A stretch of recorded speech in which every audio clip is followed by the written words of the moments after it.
Well, hello, everyone. Thanks for coming out to this Case for Life seminar. That's a biblical, scientific, and constitutional perspective on the pro-life position, so about abortion. This was a joint effort by Jackie and I. Jackie felt more comfortable if I did most of the talking, but she is going to be up here for some of it. But this was something that the two of us put together because it's something that's very close to our heart. Close to all of our hearts, I'm sure. It's a very a deep and profound issue. So if you don't have a handout, I think Jackie has some of them. It's just an outline of what we're going to be going through. We're going to kind of cover a lot of information, and we're going to try to do it efficiently so that we have some time at the end for questions or discussion or anything else, so that we can maybe interact a little bit on it. But the outlines are just so that you can follow along and to take home as a reference if you would like. So again, what we're going to be doing is kind of an overview of the pro-life position and why that would be the biblical, scientific, and constitutional position. We're not going to chase down every single pro-abortion argument and try to refute it. That would take way too long. And you'll find as we go through that we're going to cover many of the very common arguments against the pro-life position, and they fall into like one of, like three categories, and they just kind of dress them up differently. So hopefully by the end, you'll be comfortable recognizing these different categories, and you'll know how to respond to them. So before we go any further, there's just a few terms that you'll see on the outline that I want to define so that we're all on the same page moving forward. The very basic terms, and there'll be other things that we kind of define and explain as we go, but these ones I would just kind of like us all on the same page from the outset. So the first one is abortion. So when we say abortion, we're not talking about a miscarriage or an early delivery due to an ectopic pregnancy or something like that, something that tragically might result in the death of the baby. That's not what we're talking about when we say abortion. What we're talking about is a medical procedure with the explicit objective being the destruction of a baby in the womb that would otherwise continue and develop through the different stages. So that's what we're talking about specifically. Pro-life, one of the ways that people that are pro-abortion will try to waylay people that are pro-life is by saying, well, how can you be pro-life and pro the death penalty? Which is not actually an argument for an abortion. It's a sidestep and trying to get you kind of bogged down in a discussion about the death penalty. And just to be specific, when we say that we're pro-life, what we're referring to is pro the sanctity of life. So you can hold the position that life is precious and that all life is sacred and deserves dignity and respect, while simultaneously holding the biblical view that there's sometimes evil that requires the destruction of that evil because of the sanctity of life. So those aren't mutually exclusive positions to hold, but you don't need to get bogged down in chasing all of those arguments when the discussion at hand is about abortion. When we say we're pro-life, we're referring to the sanctity of life. Semantic noise. This is a term that refers to when the way that you construct your argument or your position is in such a way that it distracts the person from hearing the actual message. For like example, if I'm trying to tell Jackie that I love her, but I'm frowning and I'm huffing and I'm sighing or I'm being sarcastic or I'm doing something that undermines the message, she's going to be paying more attention. Like, what are you doing with your body language and the way that you're telling me this? In this context, if we're trying to explain why life is sacred and why, everything that we're going to get to, but we're doing it in kind of like a haughty attitude, or we're finger wagging at somebody or yelling at them, because this can be a very emotional topic to talk about, the message may get lost. And we want to be able to clearly communicate that message so that in a way that they'll hear it. They may choose not to, and that's on them, but we don't want the reason that they don't hear it to be because of the way that we presented it. So we always want to present our position in love and in kindness. So we firmly present the truth, but always in love and kindness. So if they refuse to see it, that's on them. It's not because we were doing something that got in the way of the message. So that's semantic noise. And then lastly, a fetus versus a preborn baby. You'll hear these two terms kind of thrown around during debates about abortion. And it tends to be that the pro-abortion people use the term fetus, and the pro-life people use the term preborn baby or unborn baby or baby in the womb or whatever. And neither of those terms are incorrect. The reason pro-lifers will use the term baby is because we're trying to be as specific as possible about the human that we're talking about that's in the womb. The reason that the other side will often use the term fetus is because that's a term for the developmental stage that the person is in. And so it gives them a little bit of distance from the reality that that's a person. It's like referring to it like my son Ben as a toddler. Like he is a toddler, but say like, well, he's just a toddler. Like that, we'll play a psychological trick on ourselves to give some distance if we're trying to dehumanize someone. This is why racial slurs are bad. They dehumanize the person that is the object of the slur. Or if you talk to any military guys that have been deployed, they usually have a colorful name for whoever the enemy is that they're fighting, because then they're just killing Charlie. They're not actually killing a person who has a family and a life and all of that. So it's a way to create a little bit of distance psychologically from the reality that it's a person. That doesn't mean that the term fetus is wrong. Like I said, it's just it's a term for the stage the stage of development that the baby is in. So just to explain that. Okay, so we're going to start by talking about the role of government. We're going to look at what the Bible has to say about the role of government, and then we're going to look at what America has to say about the role of government. So we've listed out several verses as we go through these different topics. If they're not written out, they're there for reference. I'm not going to read every single passage. We collected a handful of them to show you like what the Bible consistently teaches on it. They're not exhaustive lists of verses about the Bible every time the Bible mentions the subject, but it's enough to kind of give you an idea of what the Bible consistently teaches on it. And so I'll read some of them, and the rest are there for you to look up if you'd like to. So the role of government, Romans 13, 3 and 4, this is a passage most of us are probably familiar with. For rulers are not a terror to good conduct, but to bad. Would you have no fear of the one who is in authority? Then do what is good, and you will receive his approval, for he is God's servant for your good. But if you do wrong, be afraid, for he does not bear the sword in vain. For he is the servant of God, an avenger who carries out God's wrath on the wrongdoer. And the 1 Peter 2, 13 and 14 kind of reiterates that. It states that the government is instituted by God to reward those who do good and punish those who do evil. So again, that's the biblical position on the role of government. It's instituted by God to deter evil and facilitate the good.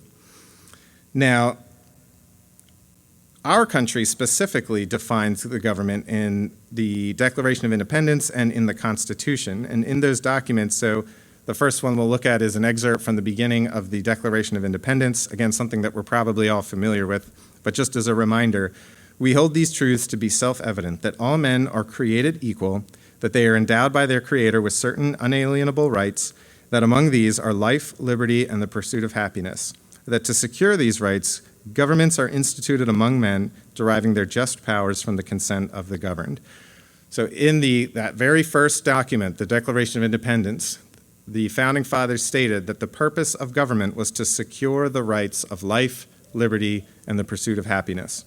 And that's echoed in the Constitution in the 14th Amendment, which states that no state shall make or enforce any law which shall abridge the privileges or immunities of citizens of the United States, nor shall any state deprive any person of life, liberty, or the property without due process, or deny any person within its jurisdiction the equal protection of laws.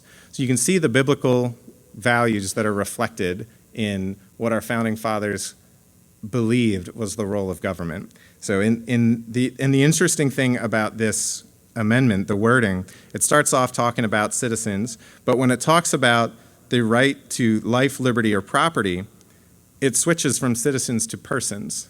So it says any person that's in America has a right to these things and has a right not to be deprived of them by the government without without due process of law.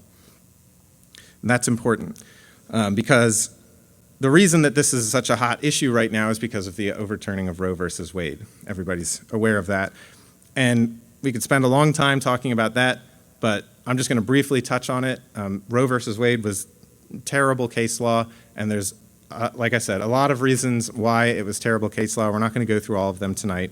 But the main gist of it is that the federal government just created out of thin air jurisdiction to regulate abortion and give that and say that it's a constitutional right. There's nothing that mentions abortion in the Constitution, and there's nothing that would delegate that area to the federal government for them to actually make laws about, for them to make legislation about.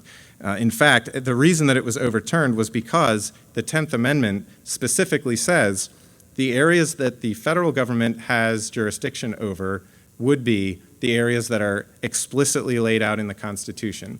Anything outside that falls to the states, and that includes things up to and including murder. So murder laws are state laws. That's not the area, that's not the purview of the federal government, but it is the purview of the state. And so it was again out of thin air that the Supreme Court decided to make abortion a right under federal law. And that's a problem because it should be a state's issue. And that gives the people more say. And that's why it's a good thing that it was kicked back to the states. And why when people say, well, why should the government be involved at all? Well, overturning Roe versus Wade actually makes the government less involved because it's not the federal government top down controlling what everybody has to do, but it's allowing the states to put in their own legislation by elected representatives, so we have much more of a say in what our state is going to put into legislation regarding abortion by voting in the people that we want, who are going to put in the laws that we want. So it's a good thing for our institutions because it was undermining the integrity of the institution of the Supreme Court to have them just start creating legislation out of nowhere by case law. That's not how it's supposed to work. And it's a good thing for pro-life that it was kicked back to the states because now we actually have the option to vote and be active and get good pro-life laws on the books. So the other interesting thing is even in the decision of Roe versus Wade, so the original decision back in 1973, Supreme Court Justice Harry Blackmun wrote the decision that codified that into case law. And even in that decision, he wrote, if this suggestion of fetal personhood is established, the appellate's case, of course, collapses, for the fetus's right to life would then be guaranteed specifically by the 14th Amendment, which is the amendment that we just read about the right to life, liberty, and property. So even in the decision of Roe versus Wade, the judge says, well, if you can prove that the fetus is a person, then all of this collapses because, of course, he would be guaranteed the same rights as everybody else under the 14th Amendment. And that's the pro-life position, and that's what we're going to be doing for the rest of tonight, is showing the reasons why we believe that it's clear that the baby in the womb is a person from the moment of conception on. And we'll look at biblical evidence, and we'll look at scientific evidence. So we should have our worldview informed by the Bible because the Bible is the standard of truth. So that should be the first place that we look. So we're going to look there to see what the Bible says about a few different topics. The first being the sanctity of life, where do we get this idea that life is precious? So Genesis 1:27 says, so God created man in his own image. In the image of God, he created him, male and female, he created them. Right there, that explains a couple of things. One, that we're all equal in value and worth before God. So male and female, he created them both in his own image. Not one a little bit more than the other, but both are equal in value and worth before God. And the reason that we have intrinsic value and that life is precious is because we are image bearers of God, the creator of the universe. So that's what imbues every single person, no matter age, race, color, creed, gender, any of that. They are beings that were created in the image of God and are therefore precious. And then there's a couple other verses other passages there that just reiterate that God created humans in his likeness. And then Leviticus 18:21 is, it says, "You shall not give any of your children to offer them to Moloch, and so profane the name of God, the name of your God. I am the Lord." And that's related to the sanctity of life for a couple of reasons. One, God's saying that he does not, so without getting too graphic, what he's talking about there was a pagan god in the land of Canaan named Moloch. And you would sacrifice small children to this god by killing them, and that was supposed to get you his blessing. So you would sacrifice your own offspring for material gain, which is eerily familiar of many of the reasons that the pro-choice movement gives for why they should be allowed to abort. Well, women have careers, women want freedom to go do fill in the blank, children cost too much. It's all these material things that the woman that they're saying the woman's entitled to and that she won't get unless she kills that baby, and so therefore it's okay to kill the baby. And regardless of whether they're correct or not about maybe her having to leave her job or something like that, that doesn't, if you recognize the personhood of the baby, it still wouldn't justify murdering them. So that's something to keep in mind. But the other thing that this is talking about is, so it talks about how offering children to Molech would profane the name of God.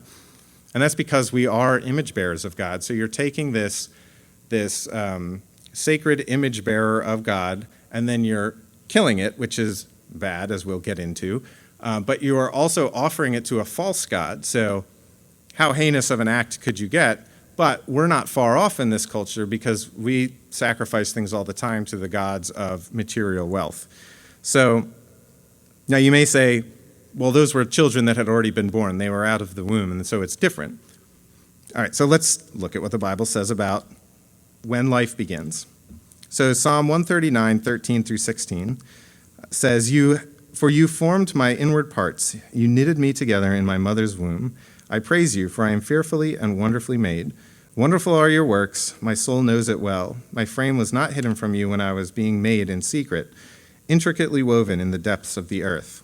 Your eyes saw my unformed substance. In your book were written, every one of them, the days that were formed for me, yet as yet there were none of them." So as he's talking about before he was even completed in the womb, God knew him, God had a plan for him, and we see that reiterated throughout these other passages. Psalm 22:10, "On you I was cast from my birth, and from my mother's womb you have been my God," while he was still in his mother's womb. And the other thing that I would like to draw attention to is in Exodus 21, 22 through 25. I won't read the whole passage because it's a little bit long, but that's God giving Moses the law. And that's a passage regarding when men are fighting or when people are fighting and a pregnant woman gets involved and the baby comes out, and what to do if it is harmed. And what God says is that the person who harms that baby, is whatever he did to the baby is required of him. So a life for a life, eye for an eye, tooth for a tooth, burn for burn, scratch for scratch. And what he's doing is, not only is he saying that's a life, but he's also saying that it is of equal value and worth of that of the person who harmed it. So that's interesting to think about when even just looking through the law. And the law of Moses is very much like that. You could just read it as a list of rules, but if you look to the principles that are behind those rules, you see them reflected in our laws, and you see how, really the heart of God in this. And you learn little gems like this, like he sees unborn babies as lives, and he sees them as of equal value to a full-grown adult male in that culture, which would have been significant. So, well, is killing bad at all? So, killing of the innocent. Exodus 20:13, "You shall not murder," sums it up rather nicely, right? And that's basically the pro-life position. You shall not murder, and it's just showing that abortion is murder is where we have to do some work because of where our culture is right now. But that's the crux of it, right? So Exodus 23:7 says, "Keep far from a false charge and do not kill the innocent and righteous, for I will not acquit the wicked." which is a scary indictment on abortion doctors. They're not going to get away with what it is that they do. Proverbs 6:16 through 19, it lists a bunch of things that the Lord hates, and one of them is hands that shed innocent blood. And then Matthew 18:14 says, this is Jesus speaking, so it is not the will of my Father who is in heaven that one of these little ones should perish. So we see the heart of God in all of these reflected, that he abhors the killing of innocent, and he finds children precious. And he views children in the womb as life, as children. In fact, in that Exodus passage, it starts out by saying, when men strive together and hit a pregnant woman so that her children come out, it refers to the unborn baby as a child. So there we see the sanctity of life reflected in that we're made in God's image, and we are all of equal value and worth in that respect before him. We see that God views life as starting in the womb, and that he abhors the killing of innocents. Two other things that are worth just touching on while we're in Scripture. Despite what our culture says, children are a blessing. And we know that because Scripture says so, and I also know that because it's a lived experience, and I'm sure those of you that have children can speak to what a blessing they are.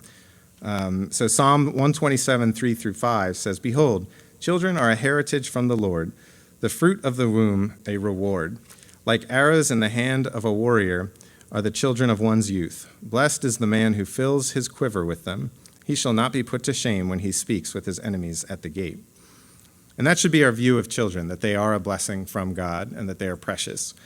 So that was worth mentioning. And then also, this is a rather depressing topic, so I think it was worth pointing out, where do aborted babies go?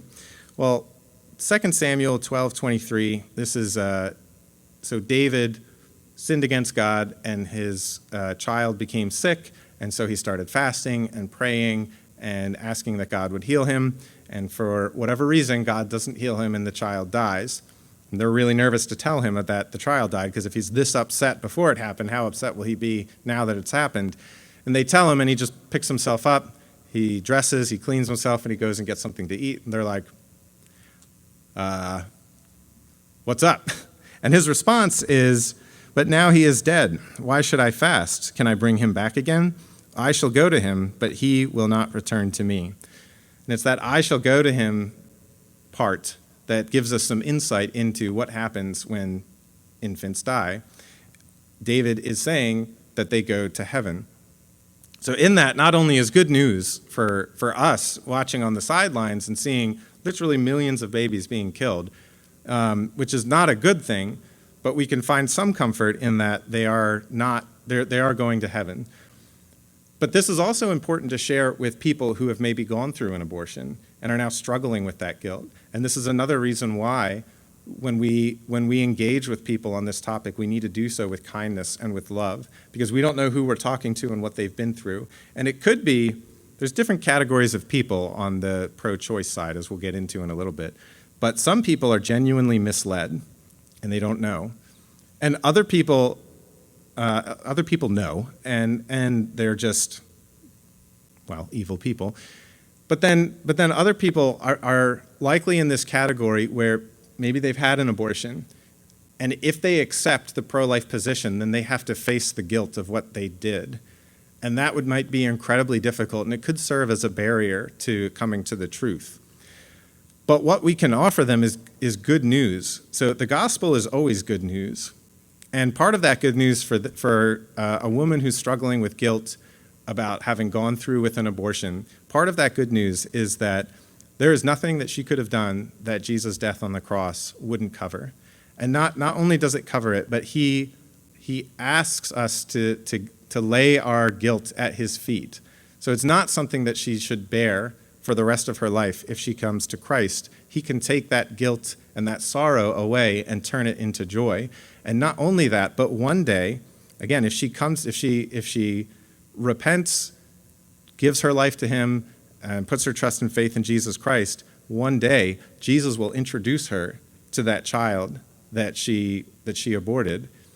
And that's fantastic news. And so we want to keep that in mind and remember to offer that hope to people that we're talking to who, again, maybe are struggling with a massive amount of guilt, having come to the realization of what it was that they actually did going through with an abortion. Because society lies, and there's a lot of stories of women who go through with abortion and don't realize until the other end that they, maybe willingly, maybe not, but they believed a lie, and now they have to live the rest of their lives with that consequence. But Jesus offers hope, and the gospel is good news for all those reasons and more. So, just wanted to mention that. So let's look at biology. So here's the category of people that I would say are willfully lying. My undergraduate degree is in biology, and I spent about an equal amount of time in Christian and non-Christian schools getting that degree. And I'll never forget it was actually my first biology course. It's Bio 100. And I was sitting there, and the professor, who did not like me because he found out that I was a Christian, I don't remember if it was before or after this happened, but he enjoyed picking at me throughout the semester because he found out I was one of them born-agains. So he was teaching on the biology of reproduction, and he taught about the sperm and the egg and how once the sperm fertilizes the egg, boom, everything's locked in there. All the genetics, all the DNA, all of that, everything that person is going to be is there. It is complete. It is now just a matter of time and cellular reproduction. And that was the first time that I had heard it spelled out so clearly. Like he was saying, like, this is its own entity. It's not its host anymore or anything like that. It's not its mother. It's not its father. It is its own thing that is completely unique from those other two people. And I wasn't trying to go on like a pro-life crusade. I was just genuinely confused. And I raised my hand and I was like, so it's its own thing then? And he's like, yeah. And I was like, well, how could anybody say that abortion's okay if, like, you're telling me that that's its own entity, that that's a human being? And he shushed me and said, we're not going to talk about that, and moved on. And I was astounded because, I was a young college student. You think your professors know everything. And like right there was the realization that he knows, and he's lying about it because he wants to be pro-choice. As a biologist, he knows better. He knows what the science says. And if that's not what the science says, then he would have responded with some kind of biological scientific refutation of my alarming idea. But he didn't, because there isn't one. He just shushed it. And that's what a lot of the arguments against pro-lifers are. It's shushing and it's sidestepping the issue, which we will get into. But that's that category of people that are out there that know better. They know the science, and they purposefully lie. I mean, you'd have to have a crazy amount of cognitive dissonance not to put those two things together and realize, hey, it is a person. Like, they know. And so we're gonna get into more of that.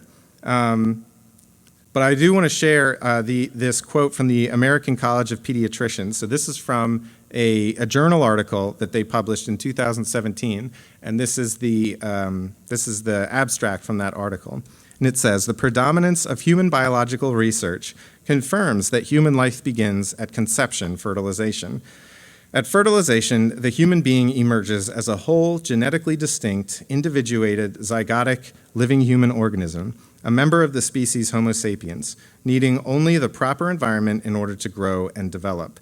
The difference between the individual in its adult stage and in its zygotic stage is one of form, not nature.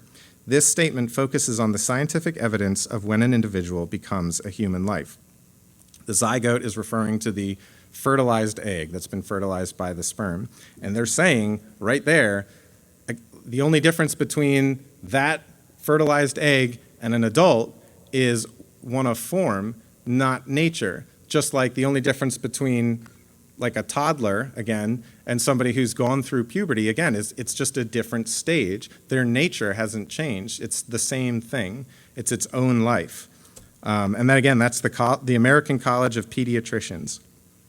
So what we're going to share now is a video from Align Life, and it's a video that shows you the stages of development, because this is another area that I just kind of assume is common knowledge, but you talk to some of these women, and well, one of the common arguments, pro-choice arguments, is it's just a clump of cells, right? Well, that's just biologically not true. And we'll watch this video and you can see the stages of development and see that that in no sense is just a clump of cells, no more than you or I are just a clump of cells right now. So we're going to watch this video, and then Jackie's going to come up and share some things.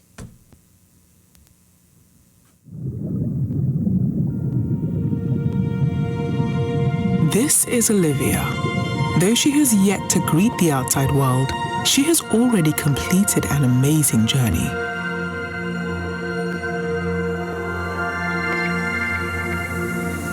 This is the moment that life begins. A new human being has come into existence. At fertilization, her gender, ethnicity, hair color, eye color, and countless traits are already determined. She begins to implant in the uterus about 1 week after fertilization. Her cells organize into what we call an embryo. At 3 weeks and 1 day, just 22 days after fertilization, Olivia's heartbeat can be detected.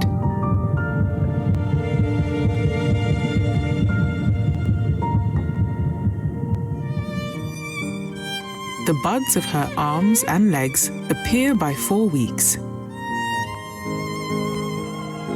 She begins to move between 5 and 6 weeks with both spontaneous and reflexive movements. At 6 weeks from fertilization, her brain activity can be recorded and bone formation begins.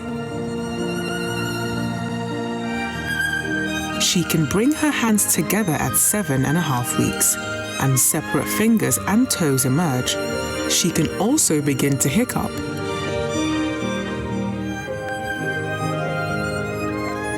At the beginning of the 9th week, Olivia will have grown from a single cell into nearly 1 billion cells, and she is now called a fetus. She will suck her thumb and swallow, grasp an object, touch her face, sigh, and stretch.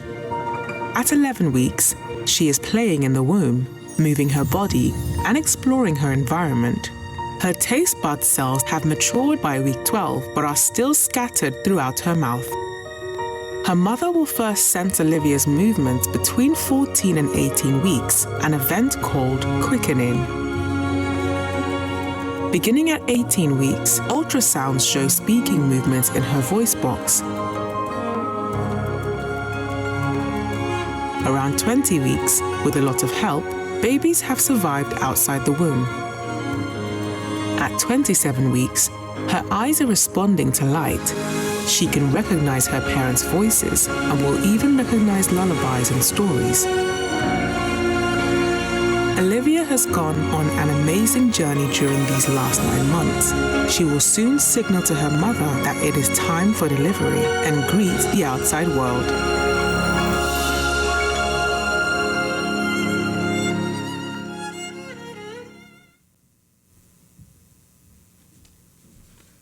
It's a pretty incredible video, right? It shows just how amazing life is right from the start.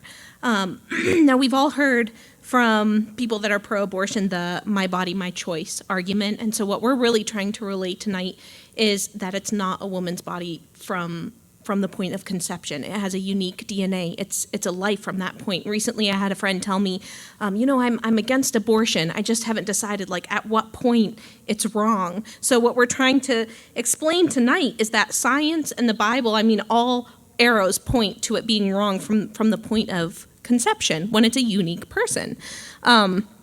They talk about women's reproductive rights and it's just a clump of cells. And I looked at a whole bunch of studies about just the statistics of who's getting abortions. Now, 97% of abortions fall under the category of convenience, honestly. It says that these abortions are done because of social or economic reasons, not because of hard cases. Now, hard cases, that remaining about 3 or 4%, hard cases would be in order to save a life, for the mental health of the mother, cases of rape or incest, fetal birth defects, these are all considered hard cases. That's only 3.5% of all of abortions, but these are the ones that they point to justify the other 90%, 97%. Those 97%, though, are really out of convenience, and they use the "My Body, My Choice" slogan. Now, her choice was in engaging in sexual activity that created a life. She should have made that choice then, not at the expense of a new human life who had nothing to do with her decisions and now exists. Professor Emeritus of Human Embryology of the University of Arizona School of Medicine affirms that every human embryologist worldwide states that the life of the new individual human being begins at fertilization. Even authors who philosophically lean towards not attributing the same value to human life at the one-cell stage as they do to later stages of development admit that as far as human life, it is, for the most part, uncontroversial among the scientific and philosophical community that life begins at the moment when the genetic information contained in the sperm and ovum combine to form a genetically unique cell.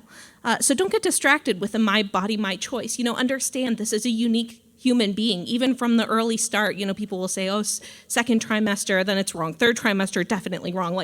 No, it's a person from the beginning. So I'm just going to speak a little bit to the individuality of babies in the womb. I just think this is so amazing. And if you go on any scholarly website, like Google Scholar I use a lot, and you can just type in personalities of babies in the womb, and you can see all these studies, probably dozens of studies that they've done to see are they people before they're born. And they are. So first, before we get into that, the two biblical examples I have to show this. One is in Luke 1, verse 41 to 44. It's when Elizabeth is pregnant with John the Baptist and Mary is pregnant with Jesus. It says, "And it happened, when Elizabeth heard the greeting of Mary, that the babe leaped in her womb, and Elizabeth was filled with the Holy Spirit. Then she spoke out with a loud voice and said, 'Blessed are you among women, and blessed is the fruit of your womb. But why is this granted to me, that the mother of my Lord should come to me? For indeed, as soon as the voice of your greeting sounded in my ears, the babe leaped in my womb for joy.'" That to me is just so amazing. Her baby in her womb leaped for joy. That's incredible. The next example I have is from Genesis 25, verses 21 to 23. This is Jacob and Esau, the twins, when they were in the womb. "Now Isaac pleaded with the Lord for his wife, because she was barren, and the Lord granted his plea, and Rebekah, his wife, conceived. But the children struggled together within her. And she said, 'If all is well, why am I like this?' So she went to inquire of the Lord. And the Lord said to her, 'Two nations are in your womb. 2 people shall be separated from your body. 1 people shall be stronger than the other, and the older shall serve the younger.'" And if you know the story of Jacob and Esau, there was a struggle, and it started from before they were even born. Now, the studies showing the unique personalities in the womb. The Journal of Prenatal and Perinatal Psychology and Health did a research project. It's still being carried out, but it has been established, they state, that it is possible to correctly predict the personality of the baby with the help of a printout of the fetal heartbeat when music is played to the fetus. The evidence is that the personality is already established. The researcher simply uses music to ascertain what the personality is. And you can read the article. It talks about how the baby reacts to music. And I think the babies were even reacting before the halfway point in pregnancy. So it's not like a baby that's right about to be born. That was part of the research, but some of it was babies, like I said, before the halfway point. Another study, they recruited couples from childbirth classes, and they surveyed these parents before they had their children, and wanted the parents to say what they thought the temperament was going to be like of their children, and they found that the parents were correct. They were able to accurately decipher the temperament of their babies before they were born, and then when the babies were born, it was true. And I can speak to this from personal experience. We have 2 sons, and I did the little mental experiment, with my first pregnancy. I was like, I think he's going to be like this. I think he's going to be like this. I even wrote them down. And sure enough, he was a very content baby. He didn't move around a lot. And I'm like, man, this baby's very chill. And he was so easy. The second one, moving around all the time, and he hasn't stopped. So, but just little things, how they would react to my voice, how would they react to music, how they reacted to loud sounds. The second son, he's very jumpy. He was jumpy in my stomach. If someone slammed a door, like he would move. And I was like, oh, that's so interesting. And I knew that wasn't my body, and that was not a clump of cells. So don't get distracted by all these things they say. Now we're going to start getting into some other arguments used to promote abortion. There are so many of them. So like David said earlier in the night, we could spend all night just talking, countering what they have to say about it, but we're not going to do that. Just some of them. Yeah, so Jackie will stay up here, and we're just going to kind of go back and forth. So a very common one that I've run into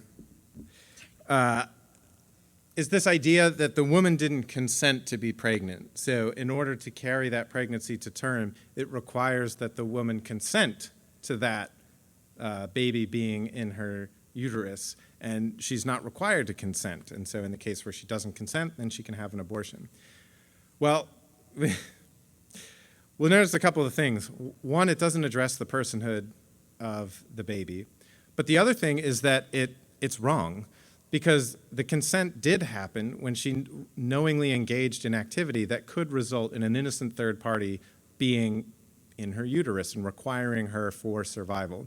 So to kind of illustrate the absurdity of this position, it would be like if you were driving down the road and there were sidewalks and there were people on the sidewalks, and you just decided for funsies to close your eyes and hope for the best. Well, your car hops up onto the curb and hits a bunch of people. You didn't mean for that to happen. You didn't consent to allow your car to do that. Are you still morally and legally culpable for what happened?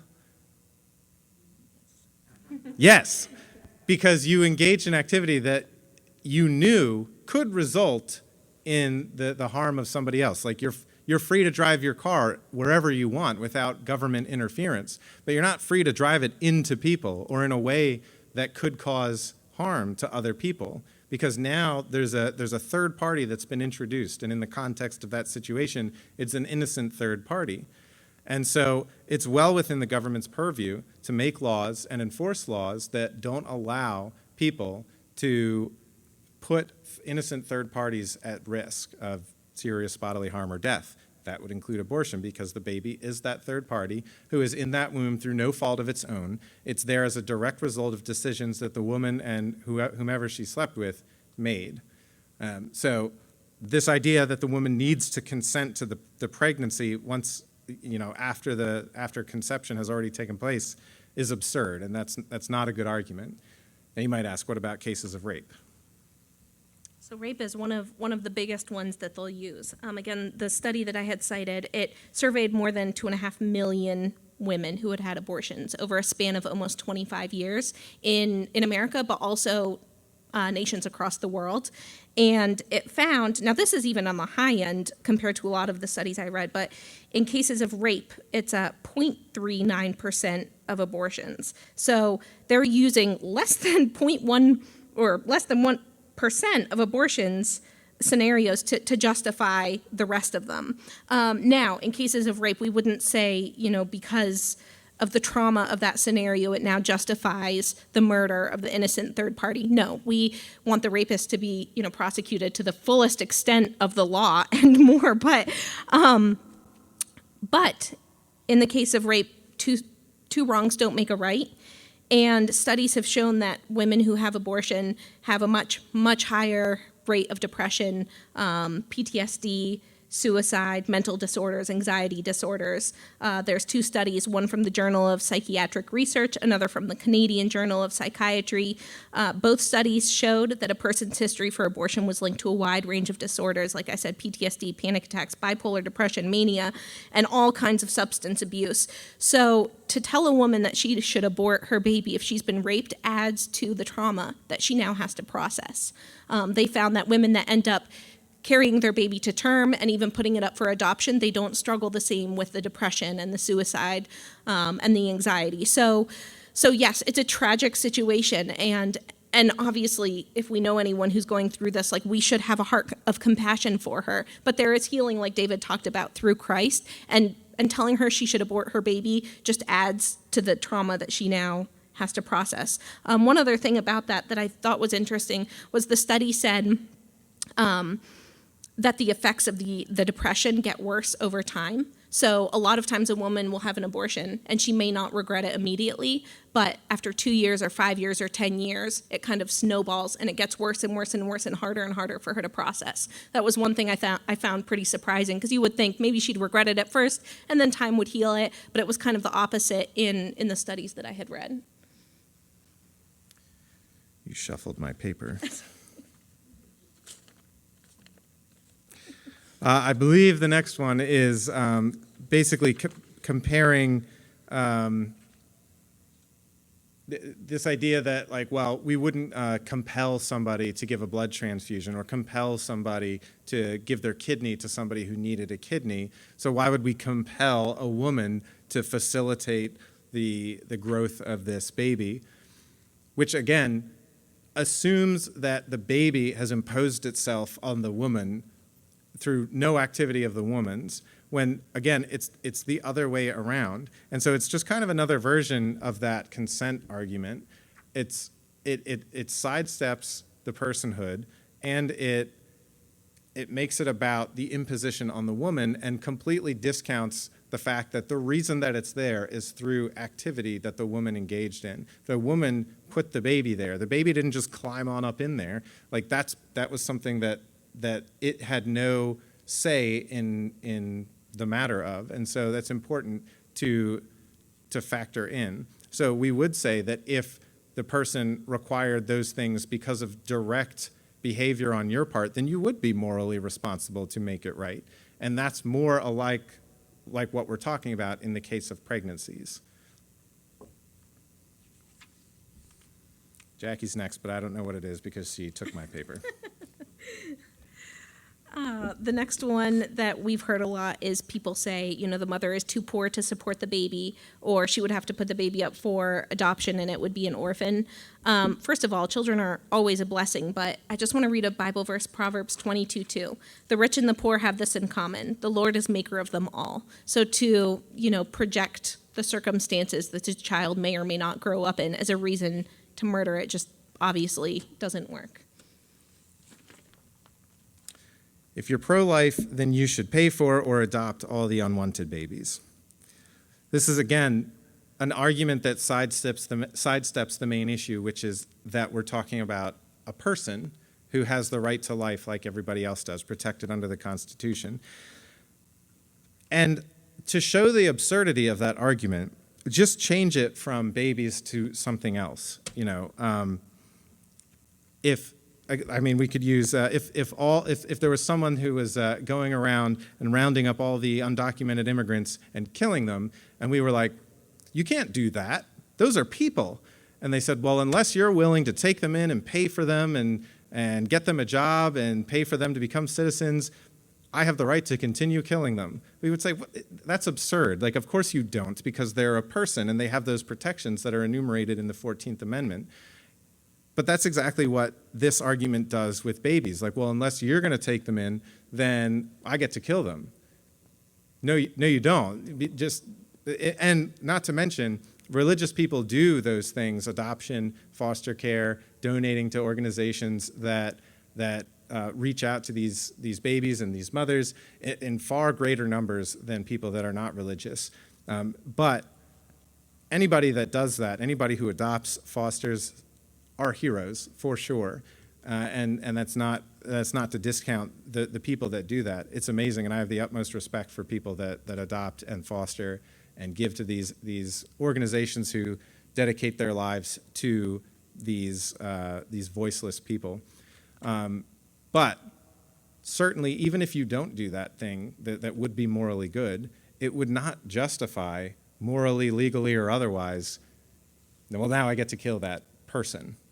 It's just, it's a huge jump in logic. So That's a bad argument. Well, what about too poor? I went over that one. You did that one. Lord makes them all. Lord makes them all. Okay, women are going to die / ectopic pregnancies. That's another really common one. That is. So that was probably the one I saw the most when Roe versus Wade was overturned. All over social media, all these women with ectopic pregnancies are now going to die.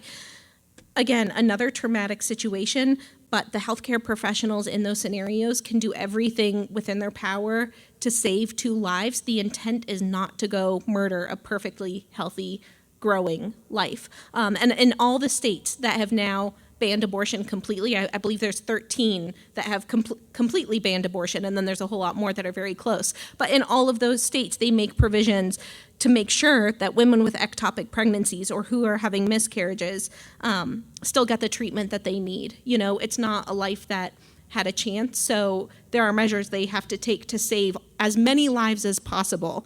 But that's not the same as abortion. Yeah, that is a common one, and the important things to remember are that, like we talked about in the beginning, those aren't what we're talking about when we are talking about abortions. Women aren't going to die because they can't get elective abortions. Ectopic pregnancies and things like that are in a different category, and states that have banned abortion have carve-outs for that. So there's been absurd stories floating around the internet about people that are almost dying because the doctors didn't know what to do with an ectopic pregnancy and didn't want to break the law. Not a thing. Those aren't real. And if they're real, then that's gross negligence on the doctor's part. It's not because there's laws against treating an ectopic pregnancy or a miscarriage. So important things to keep in mind. So the last two, the government shouldn't be involved. This should be between a woman and her doctor. Well, we talked about the fact that the government absolutely has the right to be involved in making laws that protect innocent life. So that is the purview of the government. That's what the Constitution says. That's what the Declaration of Independence says. That's what the Bible says. So it's well within the right of the government to make laws that protect the sanctity of life. So again, what that issue does is it tries to silence any opposition. It doesn't argue against the personhood of the baby, but what it does is say, because you're not the one making the decision, you can't say anything. Or another common one is, well, men can't have a say in this debate. Well, as a former baby, I would like a say. We all have a say, and it's because it's not about the mother, as Jackie said. It's not her body that's in question. There's this idea that people that are pro-life, it's just a bunch of grumpy old men that want to control women's bodies. I assure you, that is not what it's about.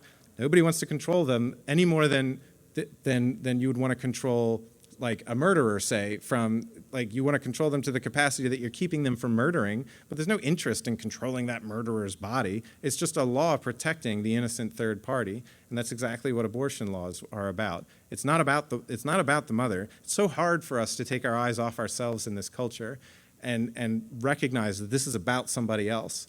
And that's what this debate is. It's about getting your eyes off of what you want and recognizing that there's now another person involved in this situation, and they have rights, and they have dignity, and they have worth, and so they deserve to be treated as such. So saying that the government shouldn't be involved, that it should be up to a woman and her doctor, is ridiculous. Again, just change, if we've established that the baby in the womb is a person, just change the focus of that. Well, whether or not a mother decides to drown her toddlers is between her and her doctor. Well, no, of course not, because those toddlers are humans, and they deserve protection and the right to life and all of that. It's the same thing with an unborn baby. It's no different. And lastly, we'll hear this a lot, you're just pushing your religion. No, we're not. Because as we've shown, this is grounded in not only Scripture, but also biology and the Constitution. Having said that, there is nothing wrong with religious people having Scripture inform their worldview. It's supposed to. The Bible is the standard of truth. That's what we believe, and we should behave like that's true if we believe it. And so this idea that because this is where you get your source of truth, you don't get a say in the public arena. Again, an absurd, baseless contention that is just meant to silence a large group of opponents to the pro-abortion view. This country was made for religious people. So not only do we have, as Christians, a requirement to live out our faith, but this country was made for religious people. John Adams said that the Constitution was written for a moral and religious people, and that it wouldn't serve anyone else. Like, it would just crumble and fall apart. And seeing the trouble that we're in these days and how far we've gone from our Judeo-Christian values, it kind of makes sense. Perhaps John Adams was on to something. He was correct. Thomas Jefferson famously talked about the wall of the separation between church and state, another thing that you hear thrown around all the time. These Christians are just pushing their religion, which no part of standing up for the sanctity of life is pushing religion. We're not requiring everyone to be a Christian. There are plenty of pro-lifers who are not Christian. All you have to believe in is the sanctity and value and dignity of life and the personhood of the baby in the womb, both of which all of the evidence points to. Now, Christians, I think, have a leg up on everyone in that it's grounded in Scripture, which is the arbiter of truth. And so we know why life is sacred, whereas a lot of the West kind of just accepts that, thank goodness, but couldn't explain why. We can explain why.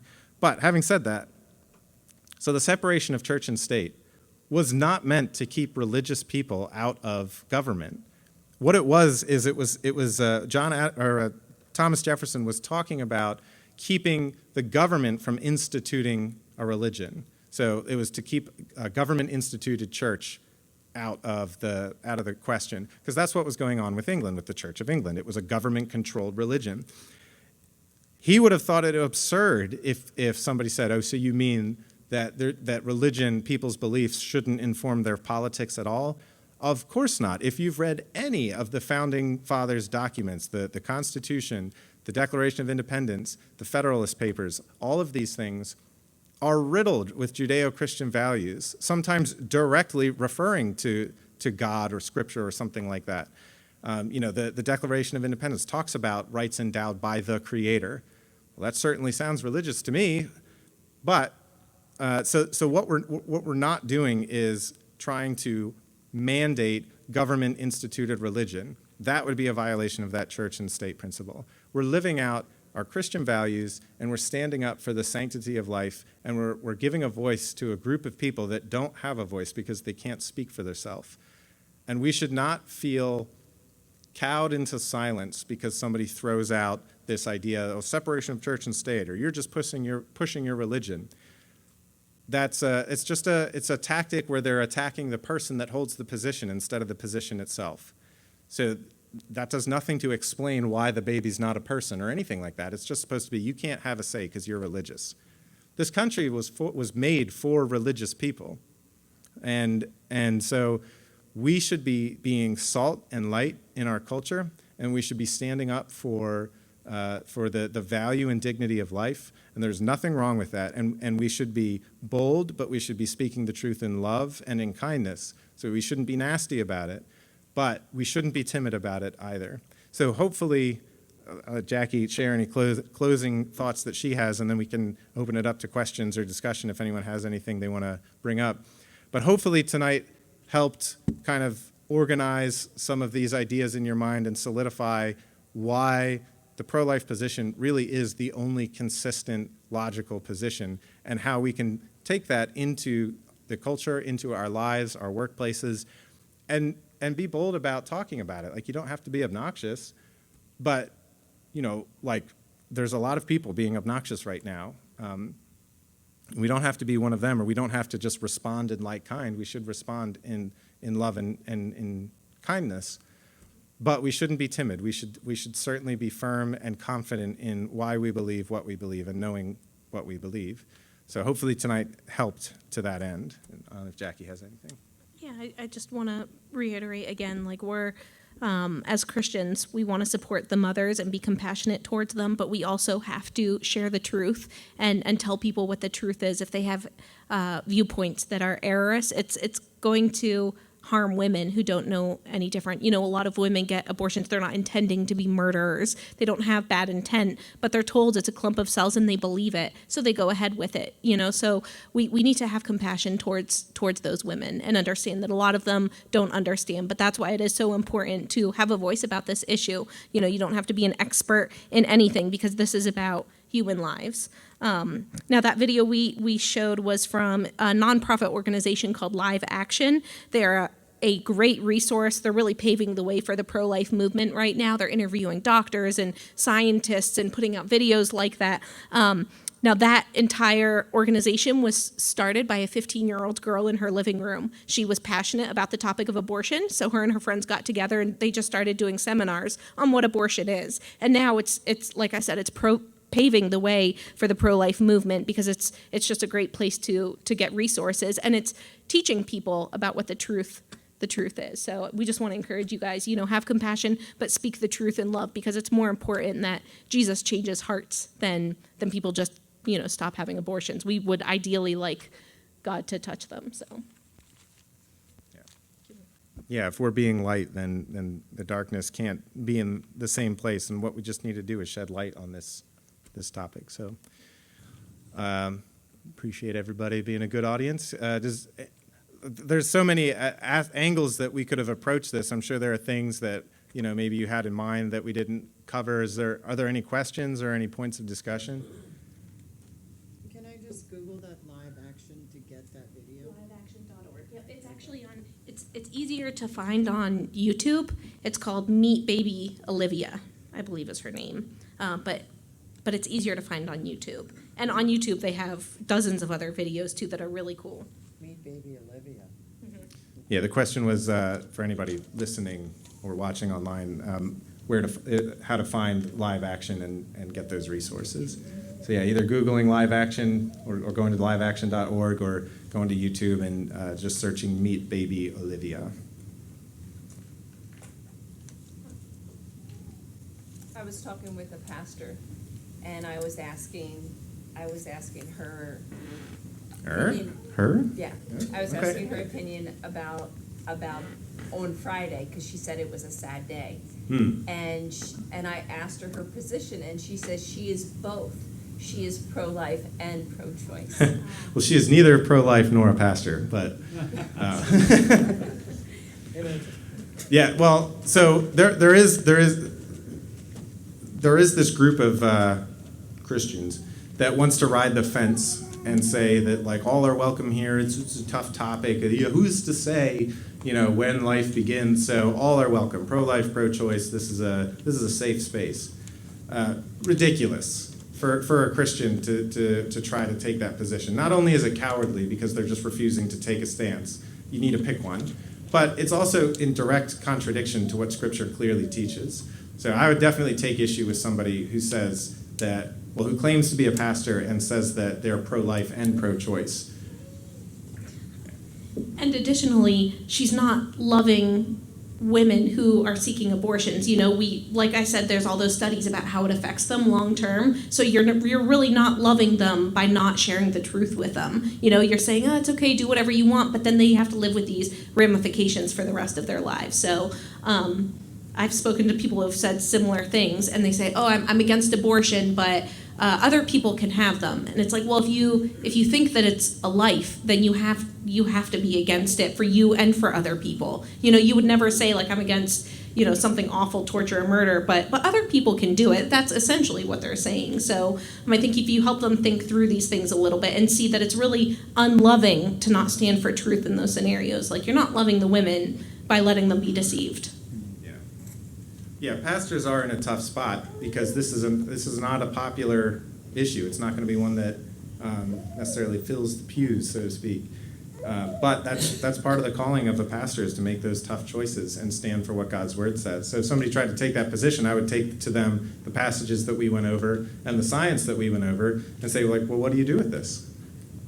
You got to do something with it, right? And like Jackie said, it's being nice to people who aren't directly involved so that they'll come back. It's not actually loving the people that are involved in the situation. So, yeah. In your research, did you find any information about the day after pill?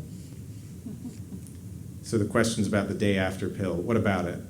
How does that fit into the aspect of abortion? Jackie wants to say it. Yeah, I didn't read the entire study, but there was a study actually done by liveaction.org that found that women who take the day after pill struggle with depression too, and the same regrets as if they had had an abortion, which I thought was really interesting. I just kind of skimmed it, so I don't know the actual numbers, but it had ramifications too. So, And technically, like scientifically, it is abortion. It's murder, because if life happens at conception, the day after pill is so what? In case people don't know, so what happens? The egg's fertilized and then it implants on the wall of the uterus. What the day after pill does is it tries to make the wall of the uterus a hostile environment to the fertilized egg so that it can't implant and it just passes and dies. But the case we've made is that life begins at conception, so at fertilization. So that is a living being that's trying to implant itself on the wall of the uterus. So if you actively prevent it from doing it so that it dies, that would be murder. That would be an abortion, because it would again be a medical procedure with the express objective of destroying a life that would otherwise have continued through the natural development stages of life. at that point, it has a unique thing too. Right. Yeah, it's unique at that point.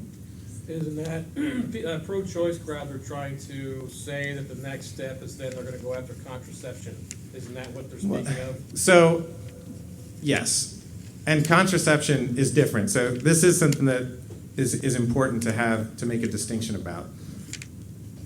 The gametes by themselves, so the eggs and the sperms, are not the same thing as a fertilized egg.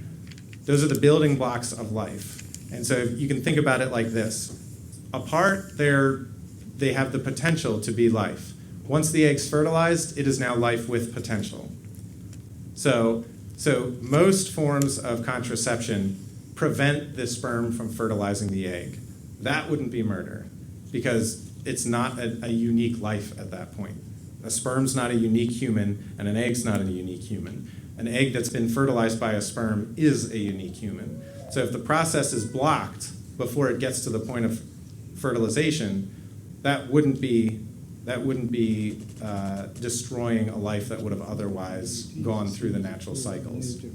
So the other thing, and this is just like a technical legal thing, they're saying that because there's certain Supreme Court rulings regarding contraception, regarding gay marriage, and regarding interracial marriage.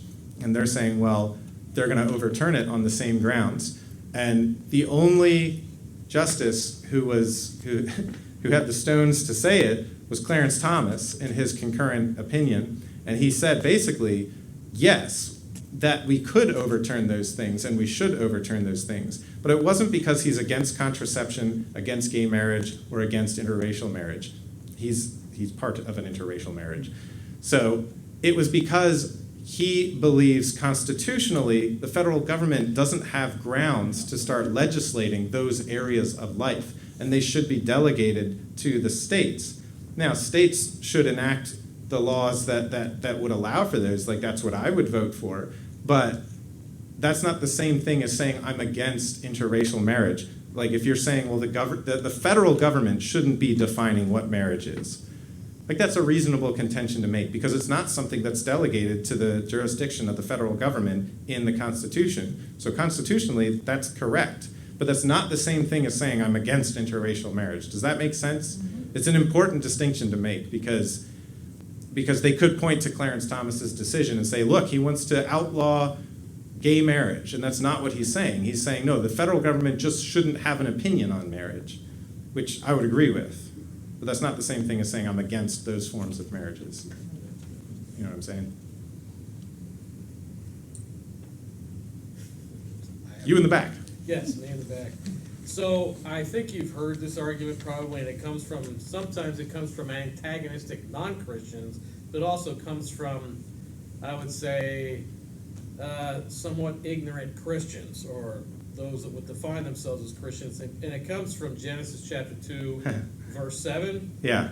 where it says, "And the Lord God formed man of the dust of the ground and breathed into his nostrils the breath of life, and man became a living soul." Yeah, so again, for anybody watching, the question is, what about Genesis 2:7 that talks about God breathing in the breath of life to Adam, and that's when he became a living soul? So usually what they say is, therefore, it's that first breath that the baby becomes a person. That's an arbitrary standard scientifically. So It's also poetic language. it could be. It could be. Like, you could take that argument too. You could say it's poetic language if that's what you believe that it is, and then that settles that. But even if you believe that God literally breathed life into the nostrils of Adam, saying that that's when a baby becomes a human, that's an arbitrary standard for a couple of reasons. One, the baby's already alive and active in the womb. Adam was not. Secondly, there's nothing like personhood endowing about breathing, because people stop breathing all the time. Jackie was an EMT. I'm a police officer. We've done CPR on people who have stopped breathing. We're not like, well, it's too bad this isn't a human anymore. It's like, no, let's get them breathing again. Some people need machines to keep them breathing at night. It's not because they're in danger of not being a human anymore. It's, it's just an arbitrary standard that breath is what makes you a person. It's an odd position to take. And it's much more consistent to say, no, what makes you a person is the uniqueness when you are your own entity genetically, and you go from being potential life and you are now life with potential, that is going to go and continue through the stages of life. To say that that's not a person until he breathes. Well, what about water births, babies that are born into the water? Would it be permissible for mothers to kind of take a look at them, and if they don't like them, they could kill them because they're not a person yet? Of course not. It's an arbitrary standard.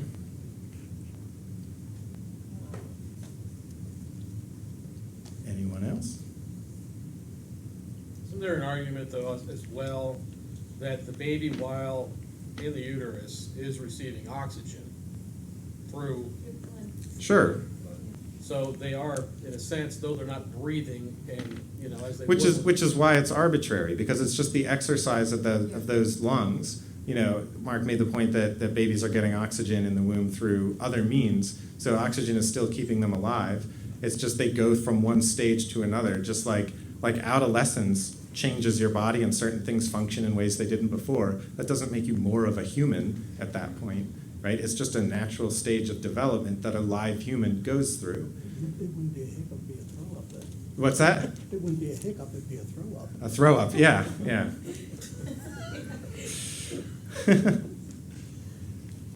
Yeah, like most of these arguments, all you have to ask is, how does that make them a person? Because you can answer how conception, how fertilization makes somebody a person, because they are now their own unique entity that's alive. That's when you become a person. You're separate from everybody else. You're completely unique, and you're developing. You're scientifically alive and reproducing. You have your own DNA, all of that. But to point to certain organs functioning and saying, well, those are what make you, when their kidneys start functioning, that's when they're a human. It's arbitrary. And if somebody makes that assertion, you typically just have to ask them, well, why is it that that's what makes them a human? That seems arbitrary. And there's not an answer for it. And there's often cases of people, some people say like consciousness is what makes you a person. So do you stop being a person when you go to sleep? Are people who are in comas not a person? Viability makes you a person.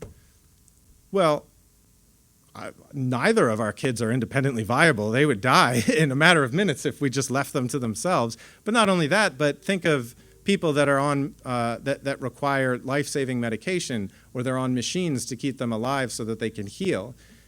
They're not people anymore because they're not independently viable. Again, that would just kind of be a rather arbitrary standard to apply just to infants, just to babies. But then if one of us stopped breathing or lost consciousness or needed the help of a machine to keep living, people with pacemakers or whatever, We wouldn't say, well, well, they're a little bit less of a person than somebody who's able to do it without that help. It's not logically consistent, and it's not scientific either. But there's so many of those positions out there. So it's worth asking about because they sound convincing because of the conviction and gusto with which they are presented.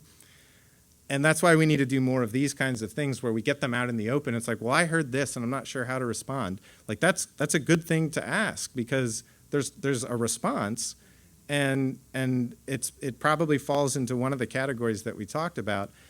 But we don't need to be afraid to ask those questions because, like, I've never heard a good argument for abortion because it would have to be grounded in explaining why that baby is not a person. And none of the arguments do that. And the ones that attempt to do that fail, So I'm all ears to people that want to argue for abortion.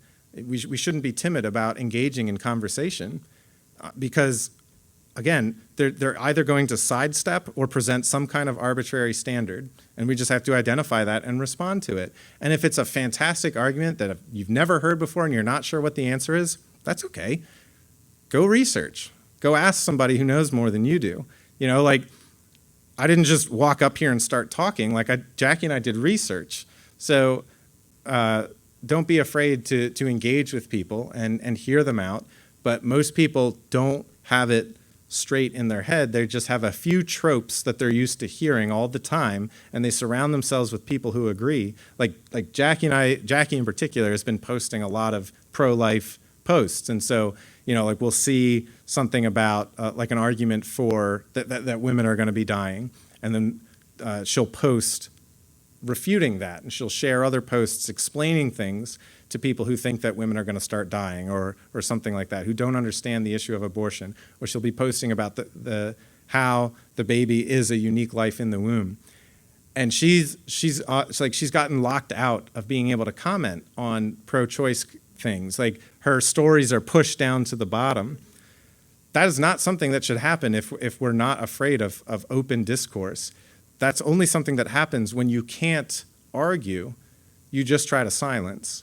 And so that creates echo chambers in these pro-choice circles, and they're just not used to people refuting what they believe. And so we can have confidence in that and know, like, most of these people have not heard the arguments against their position. And so we should do it gently because, again, this is probably new information to them, but we should boldly share these positions because they're good positions. They're grounded in Scripture and in science and in our Constitution, that, like, we have all these things on our side, so we shouldn't be timid. Anyone else before we end? Yes, you in the back.